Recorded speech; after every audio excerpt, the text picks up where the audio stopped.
जय हिंद प्यारे साथियों। आज के सेशन में हम लोग पढ़ने वाले हैं दो क्रमागत संख्याओं के वर्गों का अंतर। तो चलिए समझते हैं। जैसे मान लेते हैं हमें इस प्रकार की संख्याएं दी गई हैं 25 का स्क्वायर माइनस 24 का स्क्वायर, या हमें दिया गया है 27 का स्क्वायर माइनस 26 का स्क्वायर,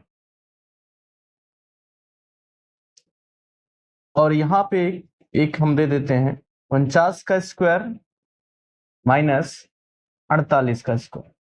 तो अगर इस प्रकार की संख्याएं दी गई हैं और उनके वर्गों का अंतर हमें निकालना है, तो हम इसको किस प्रकार सॉल्व करेंगे? तो चलिए इसको हम पूरा भी सॉल्व करेंगे और ट्रिक के साथ भी समझेंगे। चलिए स्टार्ट करते हैं। देखिए, हम जानते हैं कि एक फार्मूला होता है ए स्क्वायर माइनस बी स्क्वायर।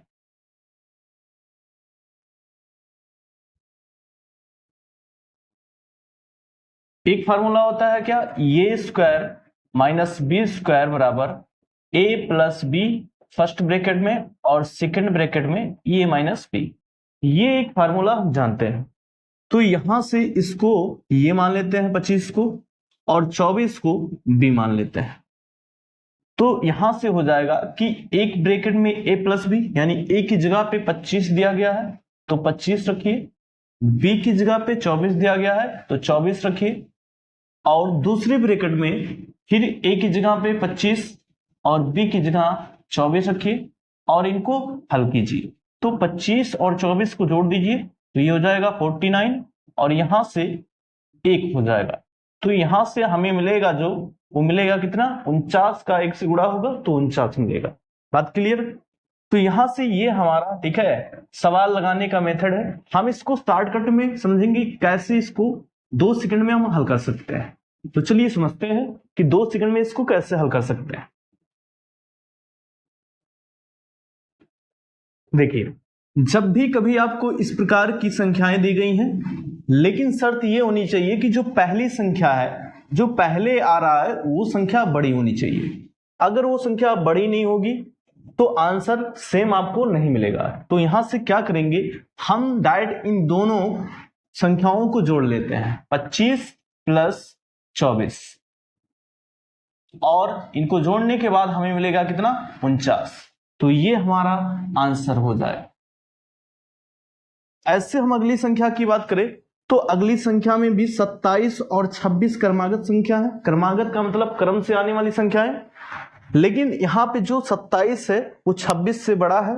तो हम क्या करेंगे, इन दोनों संख्याओं को ऐड कर देंगे और दोनों संख्याओं को ऐड करने के बाद जो भी मिलेगा हमें वही हमारा आंसर हो जाएगा।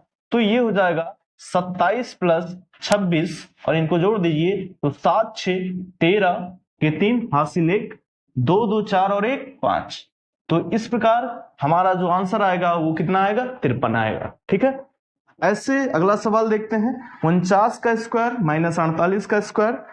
तो हम क्या करेंगे, दोनों संख्याओं को जोड़ देंगे 49 प्लस 48 और यहां से हमें मिलेगा 9 8 17 के साथ हासिल 1, 4 4 8 और 1 9। तो यहां से हमें आंसर मिलेगा 97। तो इस प्रकार और भी एक संख्या लेते हैं 105 का स्क्वायर माइनस 104 का स्क्वायर बराबर। ठीक है, यहां पे इसको जोड़ते हैं तो इन दोनों संख्याओं को ऐड कर दीजिए तो 105 प्लस 104 बराबर ये हो जाएगा 5 4 9, 0 को 0 से मिलाएंगे तो 0 और 1 1 को जोड़ेंगे तो 2। तो ये हो जाएगा हमारा आंसर 209। तो अब क्या करना है, एक सवाल आप लोग लिखेंगे और आप लोग लगाएंगे। यहां से एक सवाल हम आपको दे रहे हैं 225 का स्क्वायर माइनस 224 का स्क्वायर, ये आप सॉल्व करेंगे। ठीक है, तो ये सवाल भी सेम इन्हीं सवालों की तरह लगेगा। संख्या बड़ी हो या छोटी हो इससे कोई फर्क नहीं पड़ता है। आपको बस इतना याद रखना है कि दोनों संख्याएं क्रमागत हो, यानी क्रम से आने वाली हो, यानी दोनों के बीच गैप 1 हो, और दूसरी शर्त यह है कि पहली वाली संख्या दूसरी वाली संख्या से बड़ी हो। तो हम इस तरह इन सवालों को सॉल्व करते हैं। Thank you.